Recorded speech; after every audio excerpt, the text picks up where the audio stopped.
Hello, my witchlets, and welcome to Kitchen Witchery and Other Spells. This is one of our other spells today. So as we're heading into the harvest months, I thought it would be kind of a neat idea to show you how to do a gratitude altar. And you can do this really any way that works for you, but what you'll need is a tabletop that, sorry, this one's dusty. You'll need a tabletop that you can set your altar up on and kind of make it a permanent kind of a fixture. So this is what I typically use for at least my decorative altar.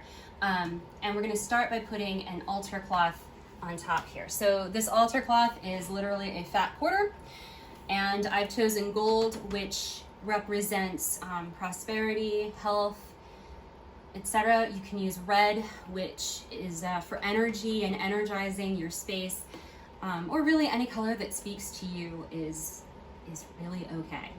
So I start with this, and then because I do actually use this altar for altar-y things, I use a mirror. This is actually something that is more indicative of the winter months because of the ice.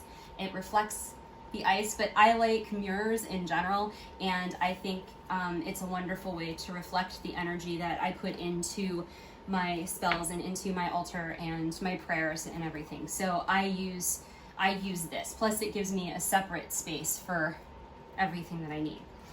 All right, so the way you make a gratitude altar is you look around your house for things that represent what you're thankful for. Like if you're thankful for the love and support of your family, you can grab something to remind you of the love and support of your family.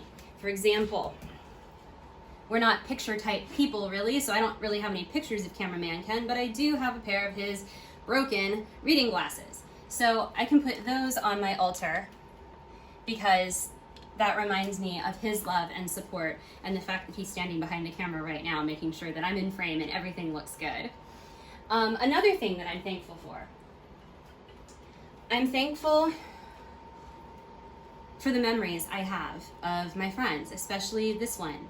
This is from a friend of mine who lives in Australia, and I think the last time, or the second to last time I saw him, he brought these with him, and they're absolutely beautiful. So I can put this up here to remind myself of the love and support that I have from my friends. Also, even though this endeavor, this Kitchen Witchery and Other Spells endeavor, has yielded me a significant amount of stress and no money, it's okay, because I'm actually really happy with this endeavor and where things are going with it. So to remind me of that, I can put up here my Kitchen Witchery and Other Spells business card along with $1 to remind me that I will always have at least $1 to my name. Plus it's right next to the door, so if I ever want to go play the lottery, I can just grab it. Let's see. Thank you. In the same vein as being thankful for this channel, I'm thankful that I have the ability to cook. So to that, this is a very special spoon. I got a set of Nightmare Before Christmas. I don't know if you can see it or not. I got a set of Nightmare Before Christmas wooden utensils. This one happens to have Oogie Boogie on it because I'm always for the villains. And it reminds me that even during the pandemic, we can still have fun and we can still share things that we're passionate about. This little trinket here is a difficult one because this is the tag for my cat who passed away in June of last year. And I miss him very much. He was a good old boy, but at the same time, I'm thankful that I had 16 years with him. And I'm thankful that I still have the other 2.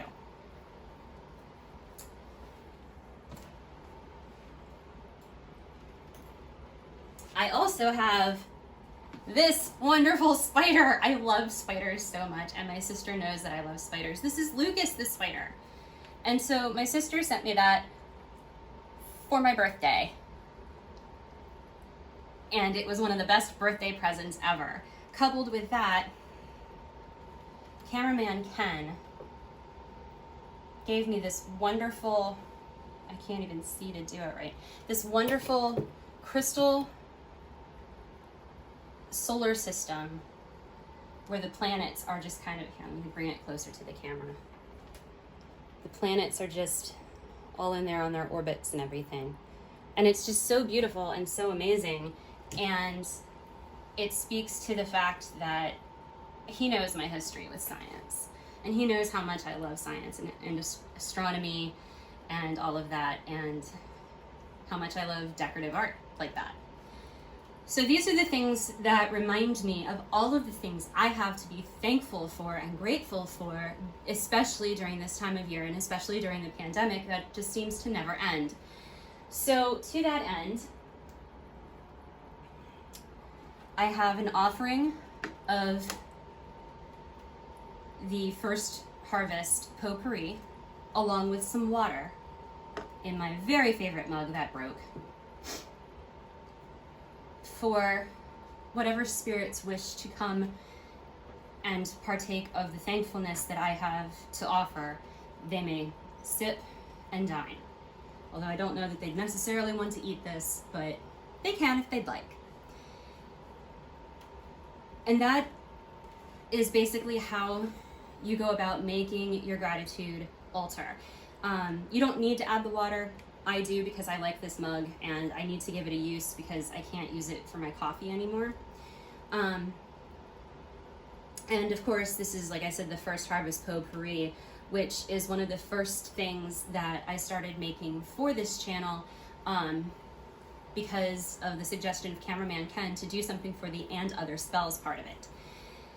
So if I wanted to complete my altar, I would arrange them that way, put my candle in the north for fire, and my crystals and rocks in place in the south for earth. No, that's north, that's south. I was backwards. South is fire, north is earth. Water is to the south, east, west, and air is to the east. So that is my altar setup, and then if I ever want to come in here and actually use it, I will light the candle in the back, and I will probably light incense to help with the air portion of it, but everything else pretty much stays the same.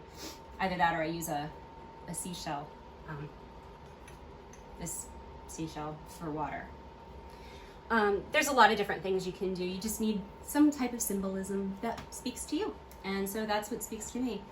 But that is the gratitude altar. So what you would then do is every day do a ritual, whatever ritual you choose to do. That could be to come over, put your hands on the altar and say a thank you in general.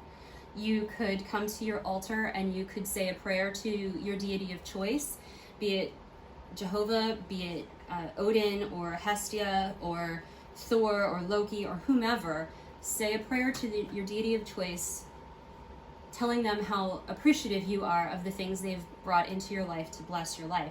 You could sing a song, you could do a chant. Anything that you want to do is perfectly fine. You just want to make sure that you do it every day and demonstrate your gratefulness to the universe.